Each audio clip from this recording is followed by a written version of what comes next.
That's better. So, welcome back to another episode of Filzys Workbench Journal. No, haven't started building yet. Yes, still in a funk. No, don't know when I'm going to break out of it. We'll find out eventually. I got way too much going on. So, along with the explanation of what's happened in the last video, kids, well, intermission. So, we'll leave it at that, and I don't feel like explaining any more than I really have to.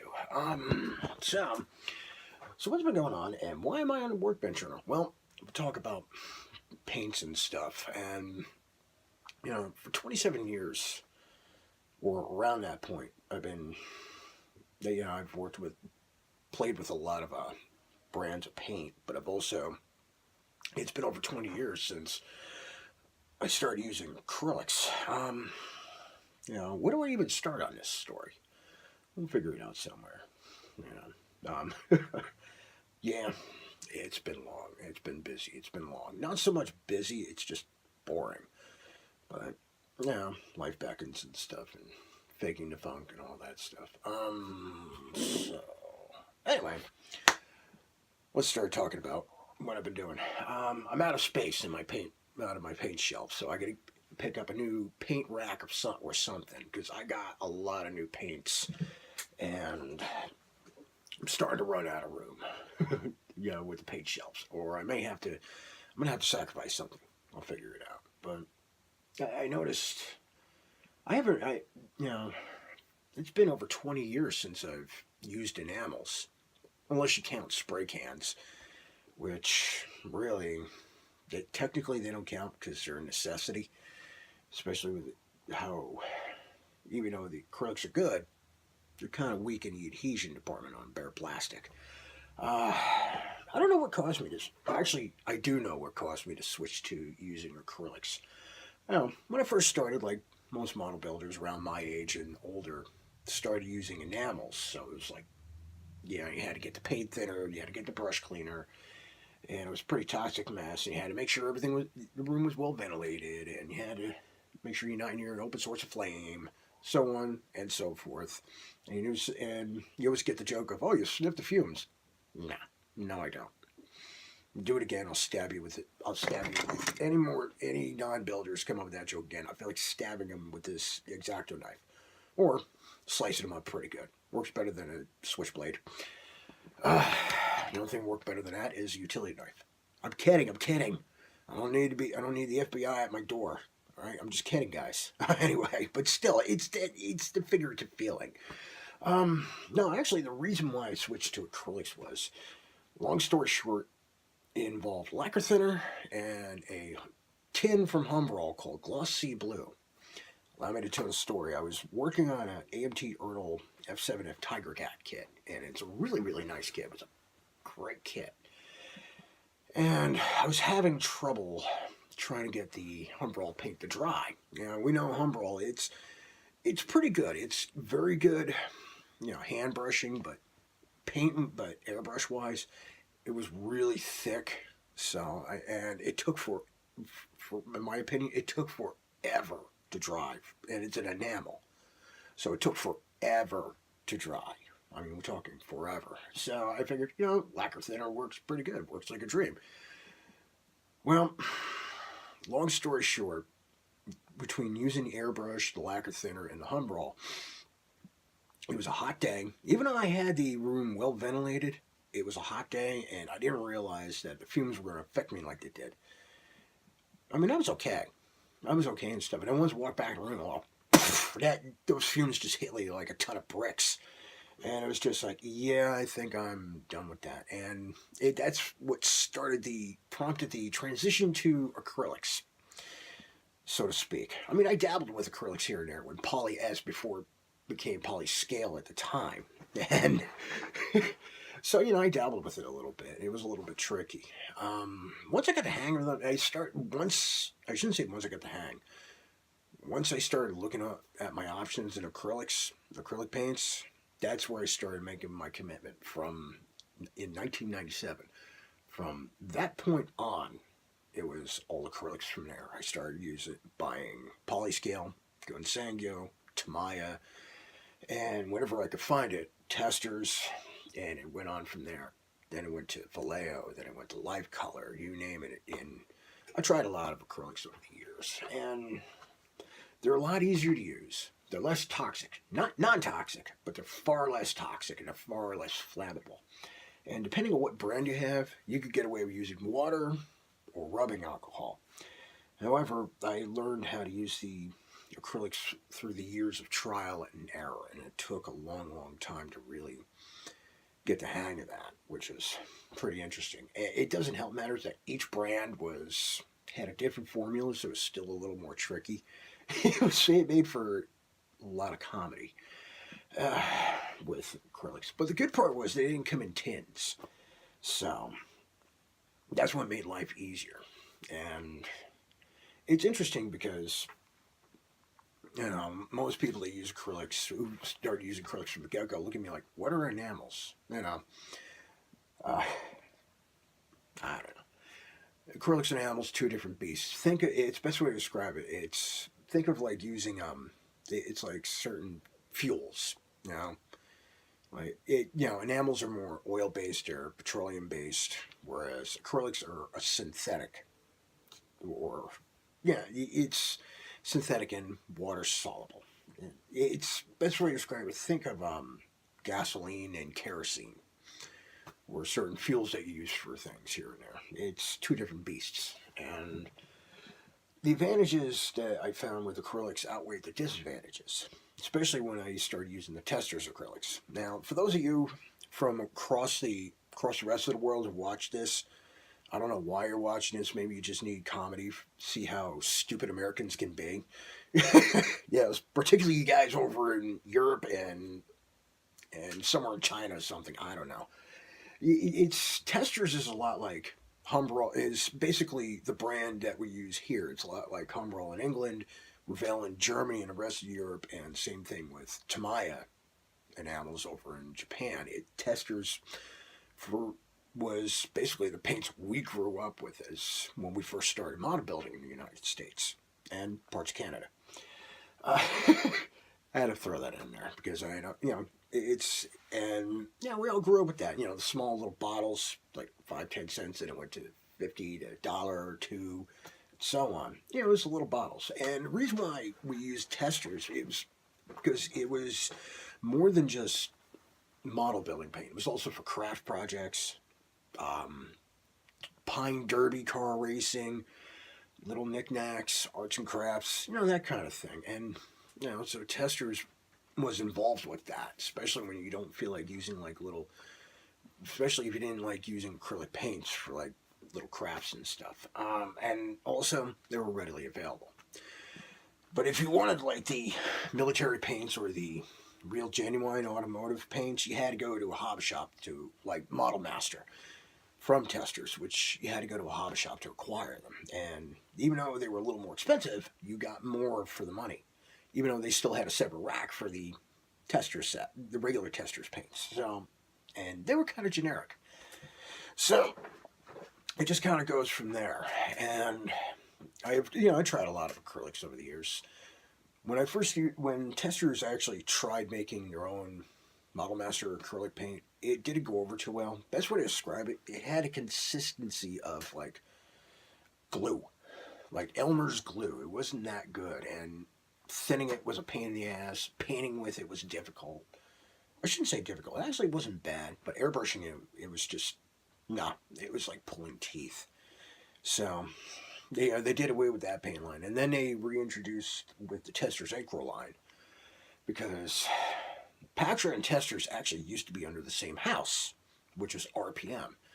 And eventually they did away with the Patra paint line, and they especially their acrylic enamels, but the formulas seem to be the same like the Testers. And like I said, I've been using Testers for years, and it's my go-to. They may not be 100% accurate, the colors, but they're close to it, and they're really nice. And I've never had any troubles with them. They're like a wash and wear type of paint. Sometimes I might have some trouble, like I'll run into a bad bottle where it's, if I apply it too heavy, it'll crack. So what I had to do is, I had to tinker with it a little bit. But once I figured it out, sprays well, hand brushes well, and like I said, I grew up with this stuff with testers, and I still use it to this very day, even though I use for acrylics, and especially with the newer formula. Like I said, it's a lot similar to the old Pactra acrylic enamel line. However, from what I understand, testers or the company RPM was actually bought by Rust-Oleum. This is from what I heard. I can't confirm or deny. I gotta look it up.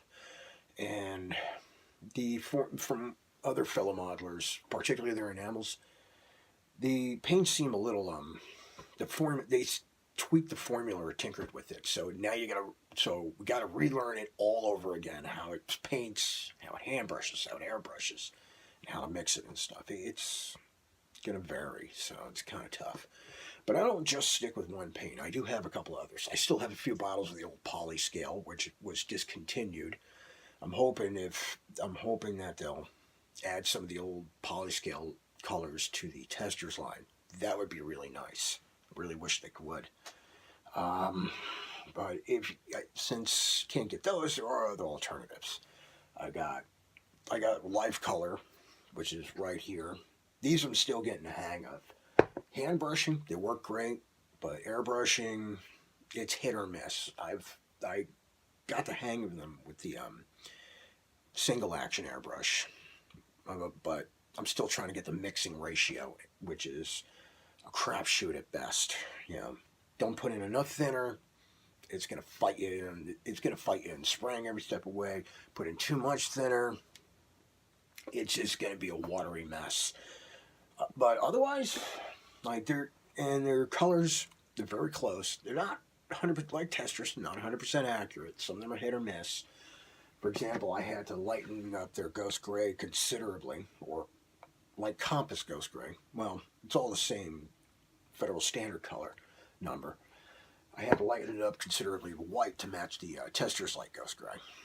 But I got that, and I got 3 bottles at the ready when I feel like tinkering with it.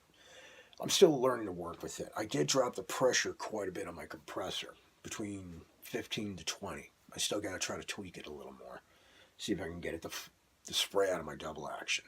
I also started picking up Vallejo.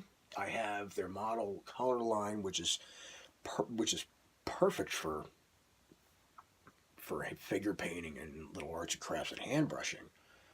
But airbrushing, even though they got a thinner, it's very, very thick. It's real thick.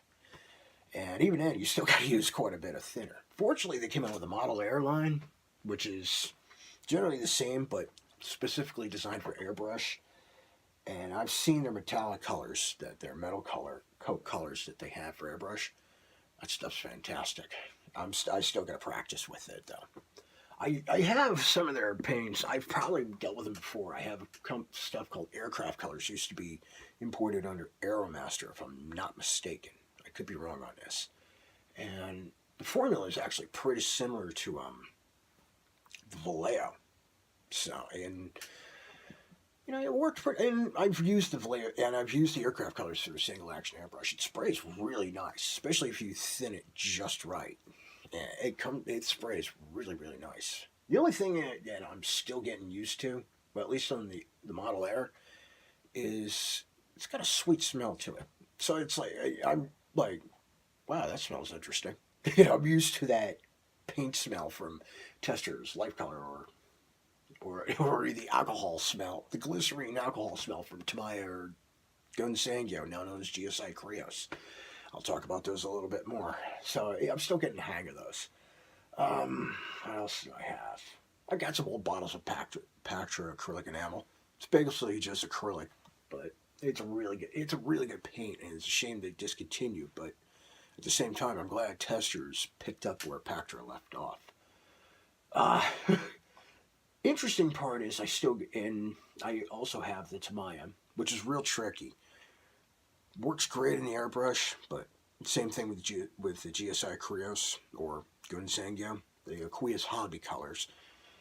They work great in the airbrush, but hand brush wise, not that great. You know, but to be fair, the formula is different. It's not like testers or even Life Color, where they're more water based. The Tamaya and the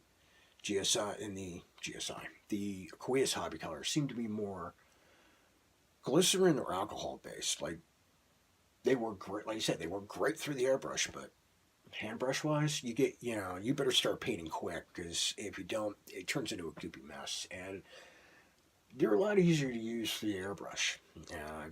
I've worked with them very, very well, and they work great. The only problem is with the Aqueous Hobby Color, they don't sell them in the States anymore.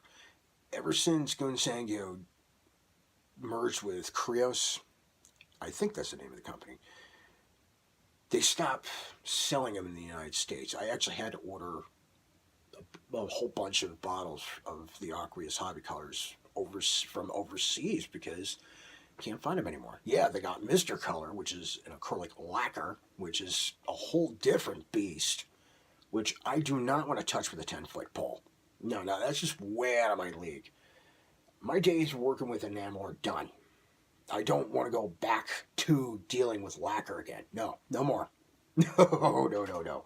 I've had enough of that. And in this basement, not only will the smell stay, the fumes will stay too. I'm afraid the bricks will start absorbing everything. Not. And I got 2 kids.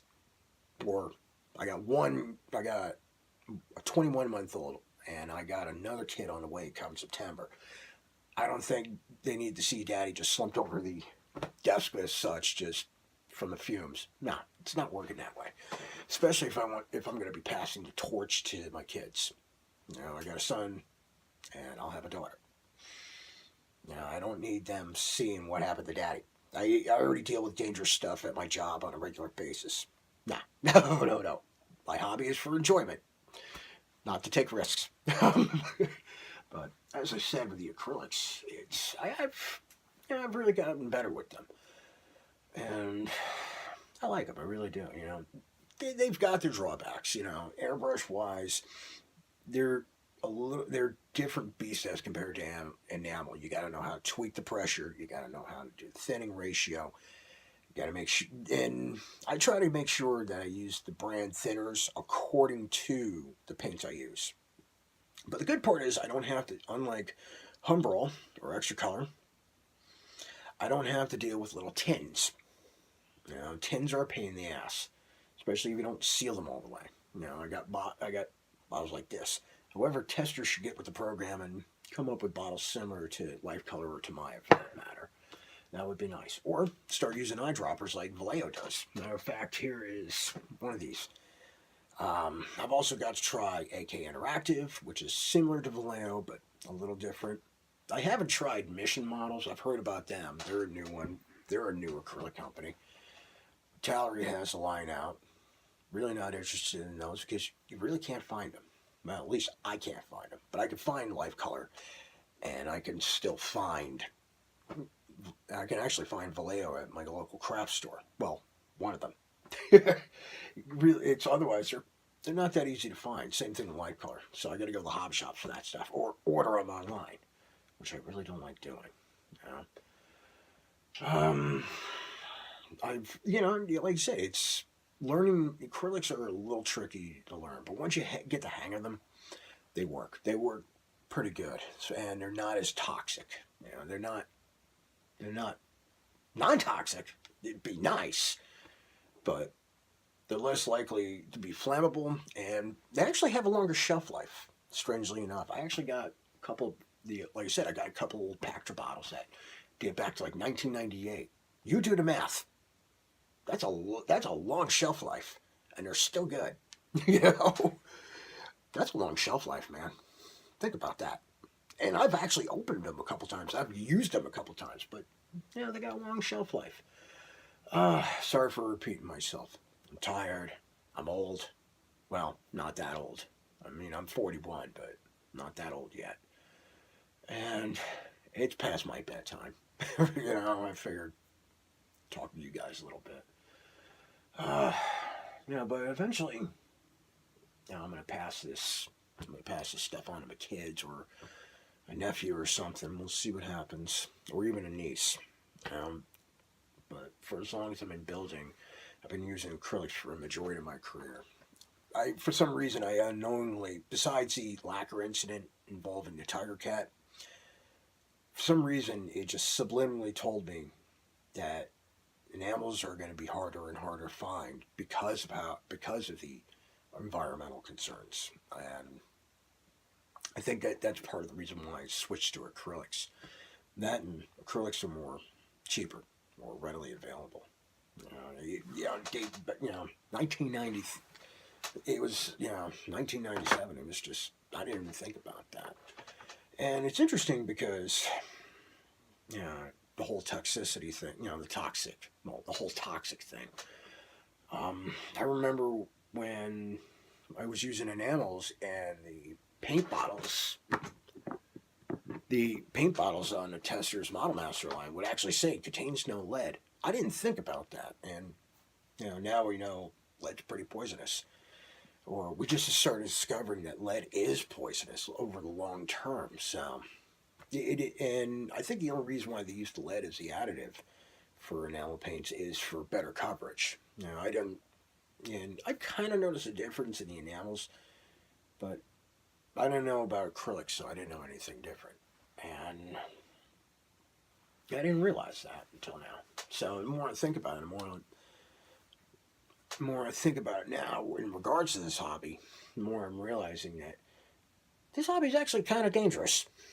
Kind of, considering dealing with the chemicals, the fumes, and sharp objects, and anything that could possibly blow up, like cans of spray paint or your compressor shocking you or something. The more I think about it now, it's like, nah.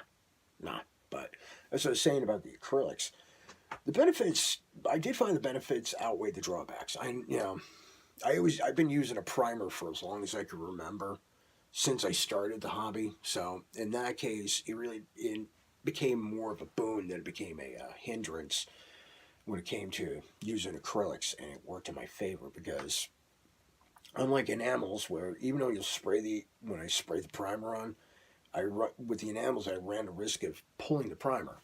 With acrylics, just gotta let it sit a day and just paint on, no problems. And the good part about acrylics is it dries with the first coat, dries to the touch.